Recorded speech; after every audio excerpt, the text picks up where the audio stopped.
Tudo bom? Como vocês estão? Tudo bem? Esta semana iremos trabalhar a independência do Brasil, certo? Vamos iniciar com a chegada da família real aqui no Brasil em 1808 e vamos até Pedro I dar o grito da independência nas margens do rio Ipiranga e iniciar, né, o seu governo, tá certo? E tornar o Brasil um país independente. Então, sejam bem-vindos. Vamos lá, né? Eu inicio com essa imagem aqui, né, com a charge falando sobre o momento da independência, viva a independência, e uma criança pergunta para a mãe, né, que é isso, mãe?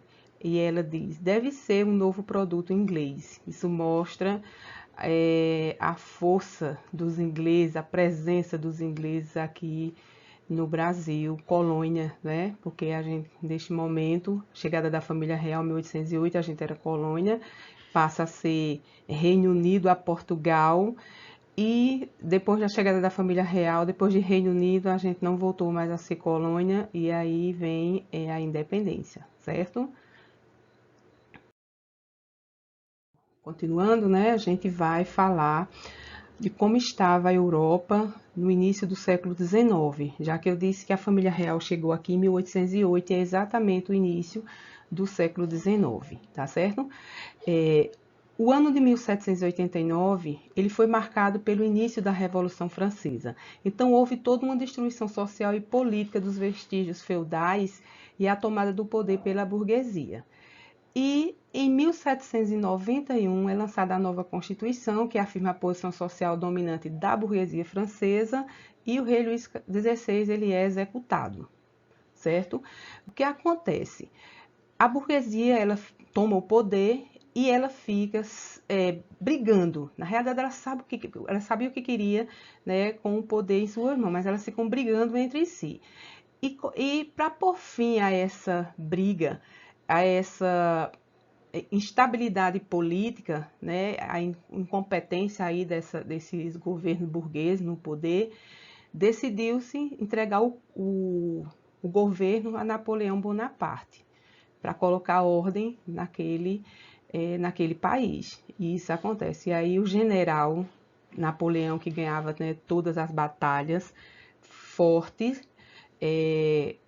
competente, capaz de liderar um país, tem em suas mãos a França, tá certo? E aí nós vamos falar um pouquinho da era Napoleão e por que isso está ligado à história do Brasil. O que é que Napoleão vai fazer? Napoleão chega ao poder, como eu disse a vocês, era um general forte, né, capaz de governar com mãos de ferro mesmo.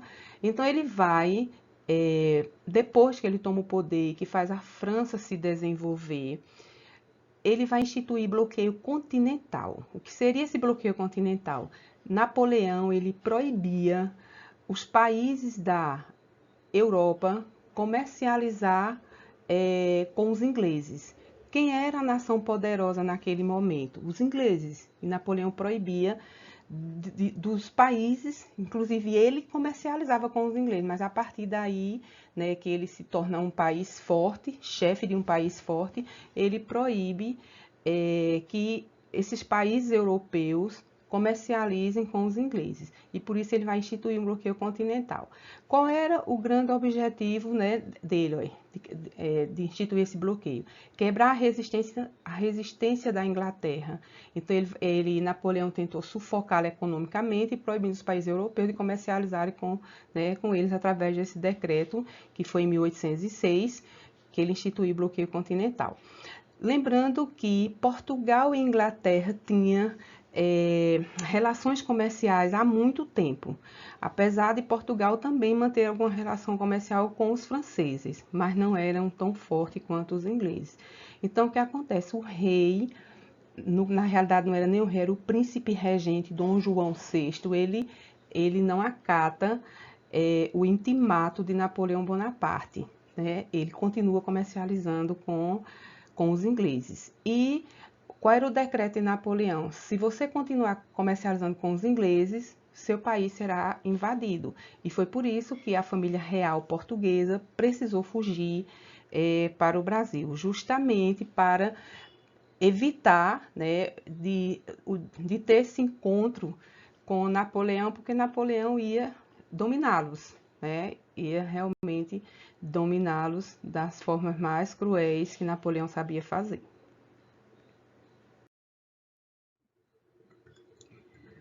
Então, eles resolvem fugir, entendendo, né, o contexto histórico político daquele momento lá no mundo europeu, certo? Então, essa imagem aqui, ela vai mostrar a fuga da família real, eles fogem, o bloqueio continental começa em 1806, mas a família, ela vai se organizar para fugir em 1807. E essa imagem representa a fuga, né, da família real portuguesa, que vai ser em novembro de 1807.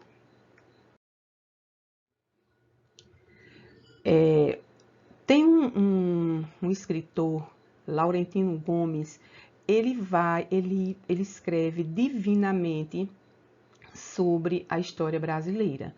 E os livros dele, né, são marcados com datas. 1808 é exatamente um livro onde vai retratar, né, a chegada dessa família. Excelente, eu indico para quem quiser ler, para quem tiver a curiosidade, né, é muito bom, tá certo? Então, Laurentino vai dizer assim, ó. Era uma cena impressionante, mas nem de longe lembrava os tempos heróicos. Quando a esquadra de Vasco da Gama partiu do mesmo cais, singrando as águas do mesmo rio para navegar mares desconhecidos e descobrir terras distantes.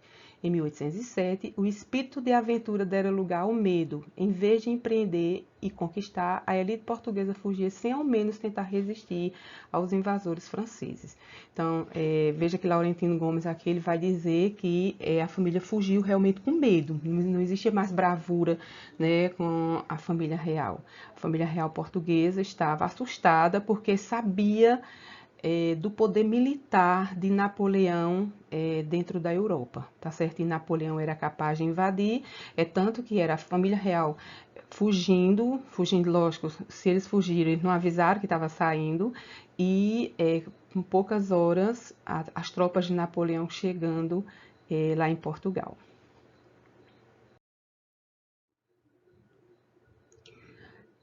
A gente continua falando ainda da fuga da família, né? A esquadra portuguesa que saiu do Porto de Lisboa era integrada pelo seguinte número de embarcações: 8 naus, 3 fragatas e 3 brigues e 2 escunas.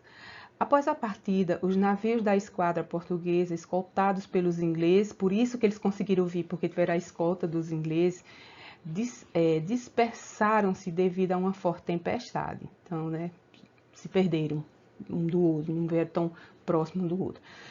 Quantas pessoas fugiram com Napoleão? Desculpe, fugiram com Dom João, certo? Lógico que não foi com Napoleão, com Dom João. Fugiram de Napoleão, né? Quantas pessoas? 15 mil pessoas.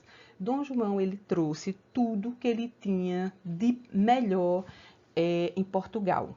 Trouxe médico, professor, advogado, o que você pudesse, artistas, ele convidou para vir, né, para o Brasil com ele. Então, 15 mil pessoas acompanharam o príncipe regente na viagem para o Brasil. Só lembrando, Dom João VI era o príncipe regente porque a rainha era Dona Maria I, a louca, né, era assim chamada, que não estava mais em condição de governar, justamente porque estava tendo problemas psicológicos, por isso o nome é a louca.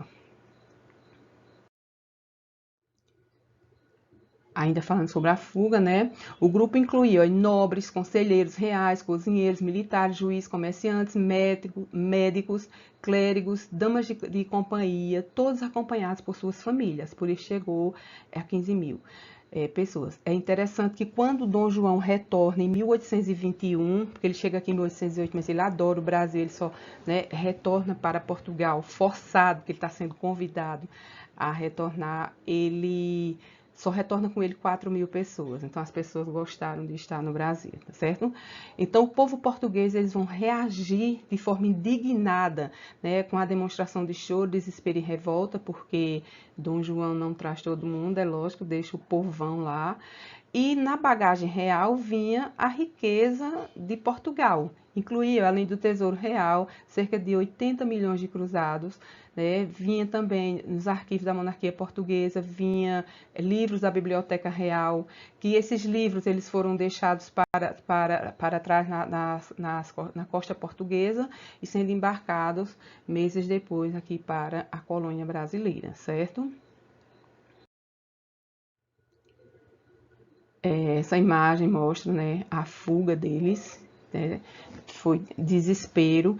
Tem um filme que vai mostrar essa fuga, que é Carlota Joaquina, a princesa do Brasil, bem interessante, certo? E mostra direitinho como foi essa fuga, o desespero deles, a rainha sem querer vir também a princesa também, né, Carlota Joaquina, que era a esposa de Dom João, né, bem interessante o filme. Bom, então, este casal que vocês estão vendo aqui, Dom João e Carlota Joaquina, né, os pais de Pedro I. Dom João nasceu em Lisboa, né, era o segundo filho da família, não era o herdeiro do trono, só que seu irmão morre, né, e ele vai ter que assumir, ele torna-se o herdeiro do trono, e quando a sua mãe fica doente, enlouquece, ele é obrigado a assumir, né, o trono português. Se ele assumiu o trono português, ele também era dono das colônias, por isso ele vem parar nas colônias portuguesas, né? E Brasil era uma delas, e por isso ele vem parar no Brasil. Continuando, aqui eu vou mostrar a vocês Carlota Joaquina, né? É a princesa do Brasil, como o filme mesmo fala, tá certo? Filha primogênita do rei da Espanha, casa-se com Dom João apenas com 10 anos, Dom João já era muito velho, sei lá, Dom João já tinha mais de 30 anos. O filme mostra, né, esse casamento é bem desastroso, bem louco, porque ela era uma criança, inclusive com um temperamento fortíssimo, né, para ela esculhambar uma pessoa, ela não mudava de roupa, inclusive um caráter bem ruim. Ela era uma mulher meio perversa, inclusive de chifrar o marido e etc. Foi um modelo de família muito errada, né? Bom que a gente não, poucas pessoas copiaram, não foi todo mundo, mas era uma família meio louca, certo? E, inclusive diz, né, que durante a lua de mel ela agrediu o marido com uma grande dentada, porque e o casamento não se consumou naquela noite, né? Porque justamente ele avança para Carlota, e Carlota era muito criança, não entendia o que estava acontecendo e não aceita, né, aquele momento de ser consumado o seu casamento, então ela vai agredir também Dom João. Bem, o filme mostra bem engraçado. Então essa é Carlota, certo? Pronto. E aqui são os filhos do príncipe regente, tá bom? No caso, tem aí Dom Pedro e os seus irmãos, né? Dom Miguel, tá aí, ó, Dom Pedro, Dom Miguel, Maria Isabel, Maria Teresa, era muita Maria, tá? Inclusive, né, tinha Maria Isabel e Isabel Maria, tá certo? Era uma família meio que repetiu os nomes, né? Tá certo? Maria é bem deles, bem português, né? Então, essa aí mostra a imagem aí dos filhos, né, do príncipe regente, que era Dom João, tá? Por enquanto, né, na chegada dele aqui, não era ainda o imperador. A gente só tem imperador a partir da independência, que acontece em 7 de setembro de 1822, certo? Continuando, né, a corte portuguesa no Brasil. Foi o que eles fizeram, igual, né, a sua atuação aqui no Brasil. No dia 22 de janeiro de 1808, chegaram a Salvador, né, a família real. Passaram apenas 34 dias lá, um breve tempo, né, até que Dom João tomasse algumas decisões importantes, principalmente para destravar a economia, porque existia o pacto colonial, a gente era uma colônia, e a gente agora passa a ser um país que estava ocupando, não era qualquer um, ocupando, né, sendo ocupado pelo rei de Portugal. Então a gente tinha que fazer alguns grandes ajustes na nossa economia, tá certo? E uma das primeiras coisas que ele vai fazer, né, foi uma revolução na economia brasileira, onde ele decreta, né, a abertura dos portos às nações amigas de Portugal. Quem era essa nação amiga de Portugal naquele momento? Principalmente quem? Os ingleses, tá? Então, os ingleses, eles levam, né, todas as vantagens com a vinda da família real para Portugal. Não é à toa que são os ingleses que vão insistir, que vão incentivar que eles venham para o Brasil, tá certo? Então, a partir desse momento, a gente tem o fim do monopólio comercial, né? Comercial português com o Brasil, então o Brasil passa a comercializar, né? Não vai mais existir o pacto colonial, tá certo? E essa medida ela permitiu que navios mercantes estrangeiros atracassem aqui livremente nos portos brasileiros para comercializar. Isso foi muito bom para os ingleses, é lógico. Continuando ainda com a corte portuguesa no Brasil, né, 10 de setembro de 1808 foi impresso o primeiro jornal do país, do nosso país, que foi a Gazeta do Rio de Janeiro. Lembrando que a gente era Reino Unido, né? Ainda não tínhamos passado pela independência, mas os historiadores dizem que aí já foi o início da independência. Fundou, né, o primeiro banco da gente foi o Banco do Brasil, criou a Real Academia Militar, a Academia das Belas Artes, incentivou a instalação de manufaturas, porque a gente era proibido, né, o Pacto Colonial dizia que a gente não podia produzir, né, e aí começam as instalações das manufaturas, incentivou a vinda de uma missão artística francesa, que chegou aqui em 1816, inclusive, por isso temos tantos marcos da nossa história registrada aí pelos artistas, né, que vieram nessa missão aí francesa, certo? A criação da Real Biblioteca, que hoje é o Museu Nacional, o Jardim Botânico, tá certo? O Museu Real, né, que hoje é o Museu Nacional, criou duas escolas superiores de medicina, né, uma em Salvador e a outra no Rio de Janeiro. E o Brasil, não tinha como o Brasil voltar a ser mais uma colônia, né? Eles achavam que passava o tempo deles aqui e depois eles iam embora e a gente voltava a ser uma colônia. Isso foi negativo porque as pessoas, depois que conhecem o progresso, elas não querem mais regredir, tá certo? Então isso foi bem complicado para o momento da independência, né? Porque Portugal não queria reconhecer a nossa independência, mas na frente a gente vai falar disso. Esse é o primeiro jornal da gente, né? A Gazeta do Rio de Janeiro. Aqui o Paço Imperial, o casarão onde vai abrigar a família real portuguesa até a sua partida.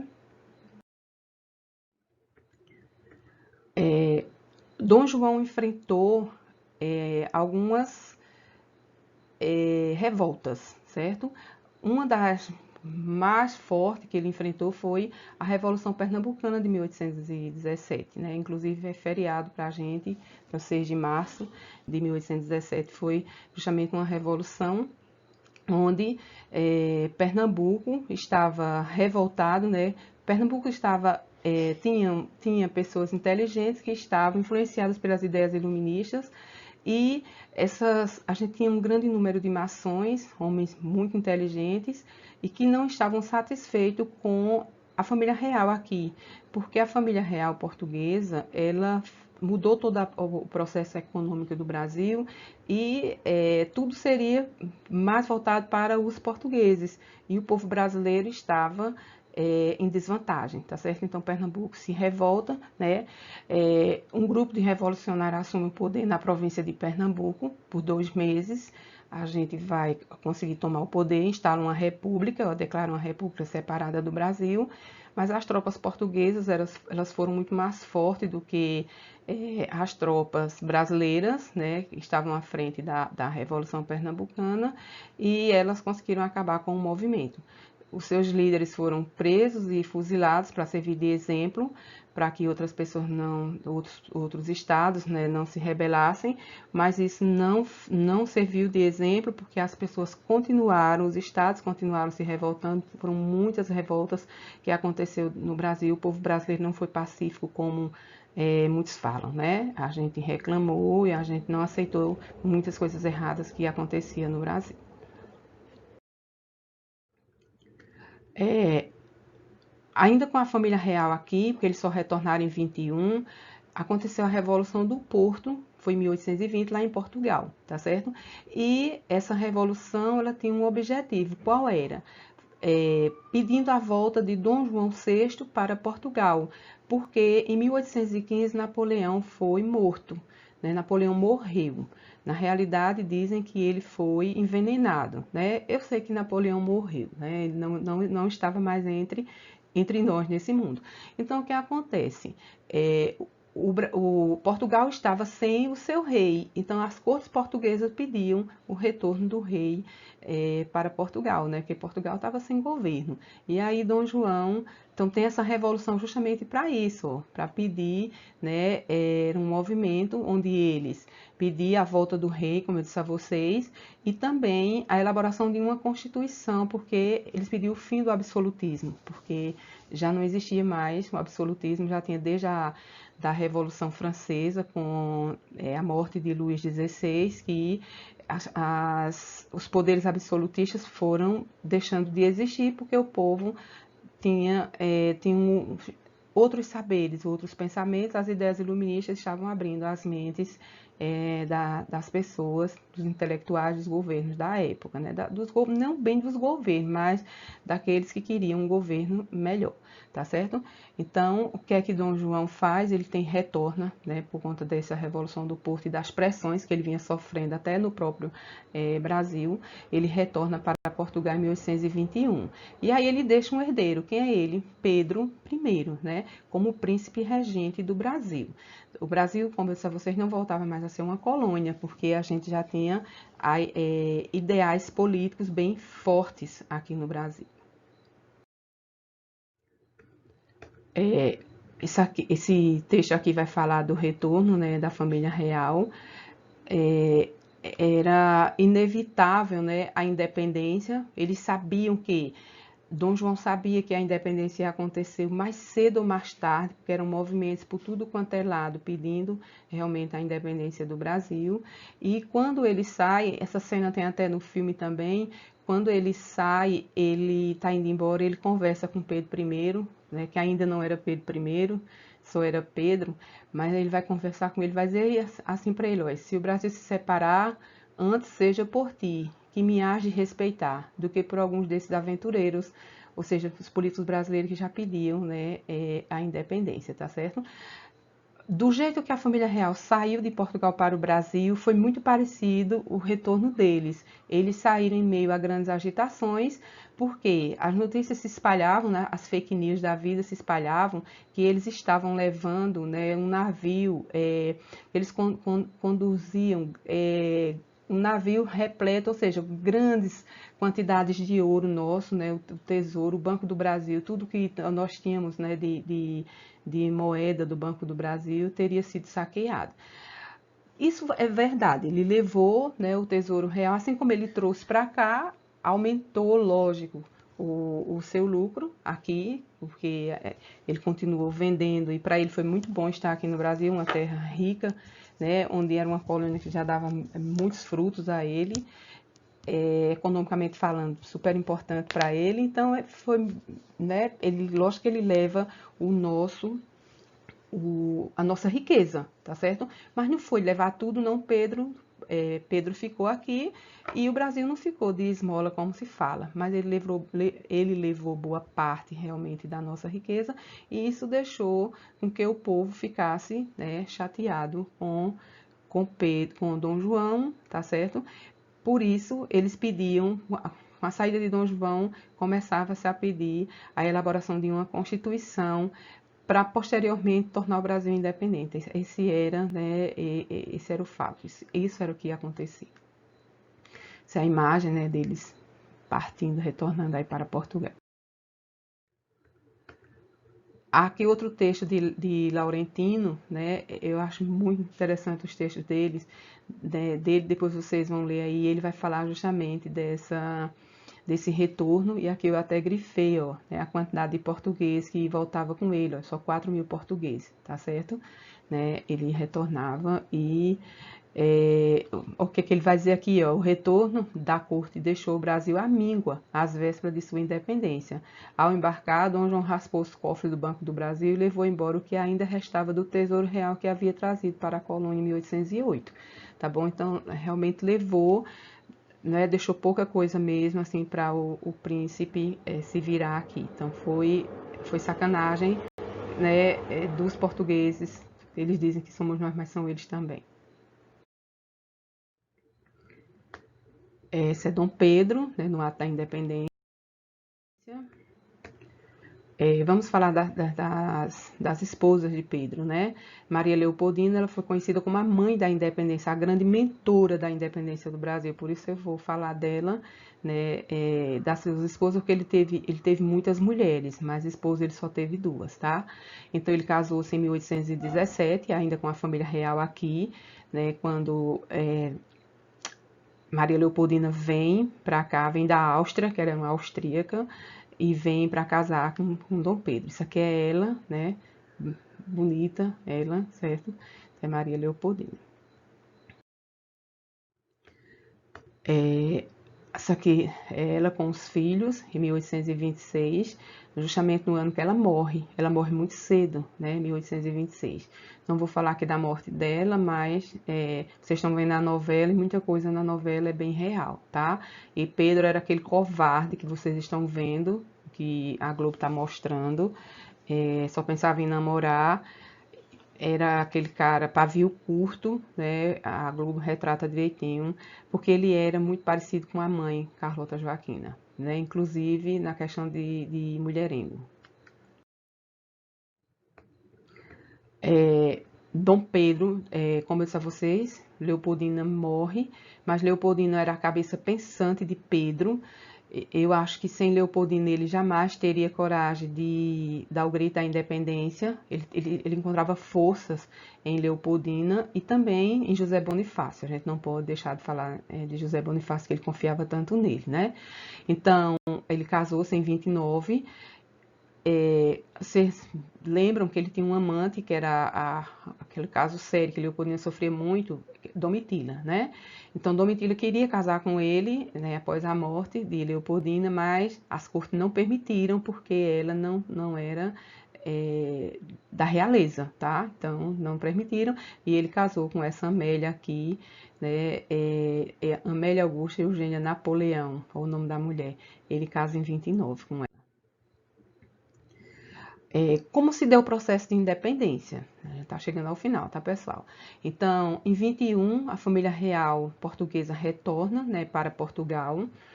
É interessante que essa família ela morre, né, muitos morrem muito cedo. Dom João ele retornou em 21 para tomar de conta do trono português. Em 26 ele morreu, certo?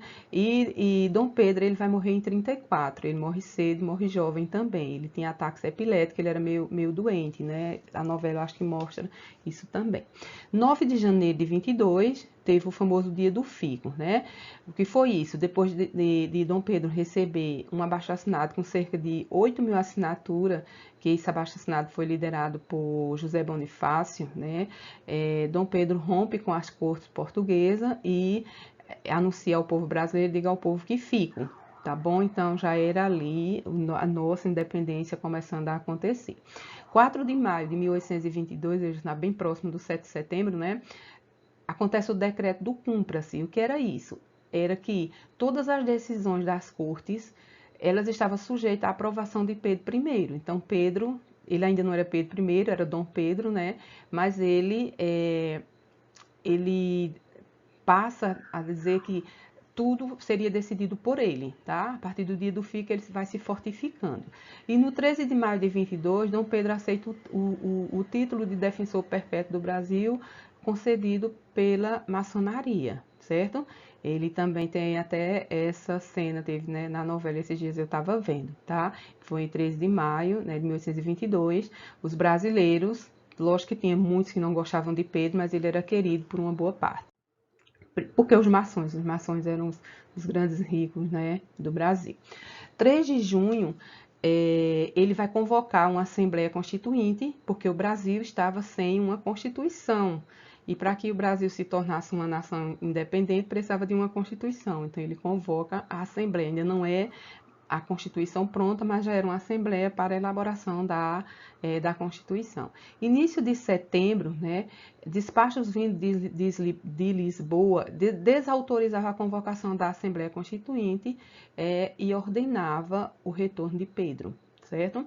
Porque eles desautorizavam a elaboração da convocação da Assembleia? Porque eles sabiam que ia acontecer a elaboração da Constituição e automaticamente ia acontecer a independência. Então, o medo era esse. Então, é neste momento que José Bonifácio e Leopoldina enviaram os despachos chegados, né, de Portugal ao príncipe, que se encontrava em São Paulo, justamente nas margens do rio Ipiranga, é onde o mensageiro vai encontrar com ele, aconselhando a romper com Portugal, dizendo ele que ali era a hora de romper, porque as cortes portuguesas pediam o retorno de Pedro, porque Pedro, ele era o herdeiro, né, do trono português, um herdando, né, o trono do outro. E o pai dele já estava muito velho, doente, é tanto que o pai morre muito cedo, como eu disse a vocês, em 26 o pai dele morre, tá?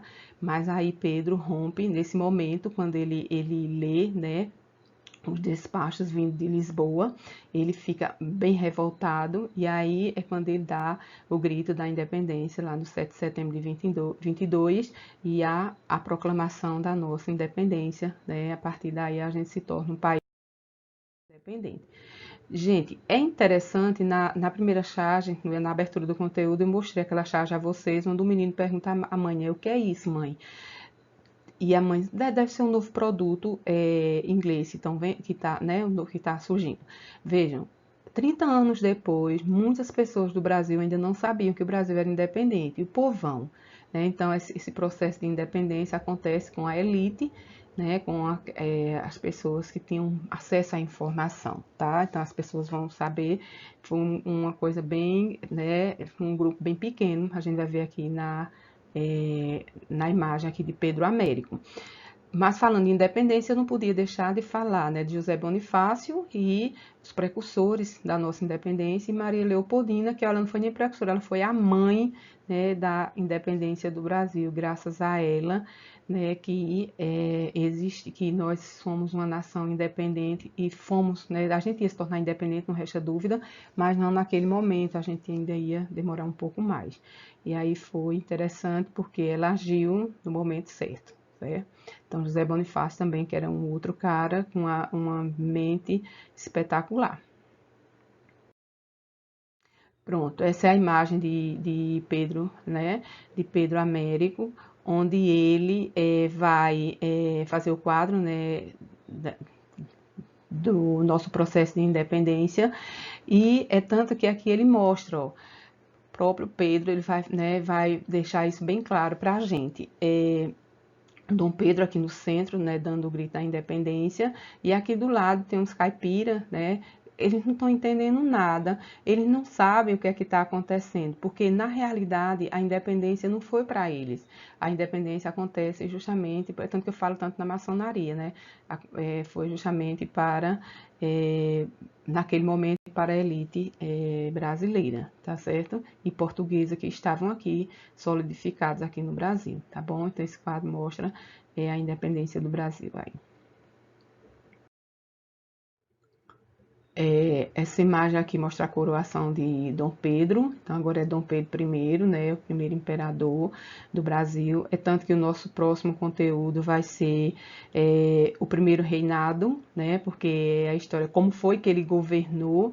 A partir daí aqui a gente conta a história da independência, todo o processo, desde a chegada da família real até o grito, né, de Pedro aqui no rio Ipiranga, nas margens, né, do rio, pedindo, rompendo com Portugal e se tornando, dizendo que o nosso país está independente, tá bom? Então aqui, né, Sabiá cantou na mata, eu cantei no meu terreiro, viva o rei do Brasil, viva Dom Pedro I, tá certo? Era aí, né, uma musicazinha para falar desse momento aí da independência.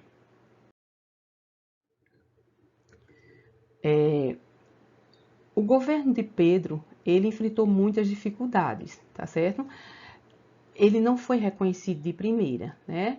No seu reinado ocorreram muitas revoltas regionais e oposições políticas internas, né, dentro do próprio país. Então, a gente corria um grande risco, né, de voltar aos braços da antiga metrópole, mas Pedro foi forte, né? Pedro e seu grupo político foi forte e não permitiu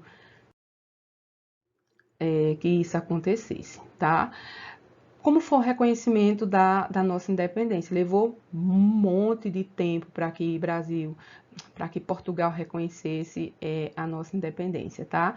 Então, o primeiro país a aceitar, ou seja, a reconhecer a nossa independência foi com 2 anos depois, né, do momento da independência, do 7 de setembro, foi os Estados Unidos, tá? Foi em 1824. Portugal ele só reconheceu em 25 após a gente pagar 2 milhões de libras a eles. Foi justamente quando a gente começou a contrair a dívida externa com os ingleses. A nossa dívida externa começa a partir daqui, ó, 1825, a gente vai contrair empréstimo com os ingleses para que a gente possa pagar Portugal, ver que absurdo, levaram, né, as nossas riquezas e a gente ainda paga para eles reconhecerem a nossa independência. E a Inglaterra ela só reconheceu em 1826, como eles disseram, né, que só ia reconhecer a partir do momento que Portugal reconhecesse. E também renovou o Tratado de 1810, onde ele pedia, os portugueses, né, pediam o fim do tráfico negreiro. Foi renovado, né, esse tratado que não serviu de nada, porque a gente continuou tendo escravos. A gente sabe que a abolição ela só vai acontecer em 1889, então está muito distante dessa data, gente, muito distante, mais de 60 anos. Então, né, foram mais de 60 anos ainda escravizando o povo, né, brasileiro. Para finalizar aqui, eu mostro Pedro, a sua identificação pessoal, o nome dele, né, que é um nome bem enorme. Eu nunca consegui decorar, tá? Se vocês quiserem decorar, fiquem à vontade. Aí, ó. Pedro de Alcântara, Francisco, Antônio José, Carlos Xavier. E seu apelido era de Paula, Miguel, Rafael, Joaquim, José, Gonzaga, Pascoal, Cipriano, Serafim, tá? Qual era o apelido conhecido? Pedro I do Brasil. Aí tinha o título de Dom, e aqui a data de nascimento, a profissão imperador, tá certo? E, né, do signo de Libra, tá bom? Então é Pedro. Vamos finalizar aqui algumas frases dele, que foi bem marcante, porque foram frases que marcaram a história política do Brasil. Viva a independência, a separação do Brasil. Aí, pelo meu sangue, pela minha honra, pelo meu Deus, juro promover a liberdade do Brasil, independência ou morte. Essa foi uma grande frase aqui, né? Frase histórica, como eu disse a vocês, que aconteceu no 7 de setembro de 1822, às 16 horas e 30, né, minutos, tá bom? Essa outra, né? Se for para o bem da nação e felicidade geral, diga ao povo que ficam.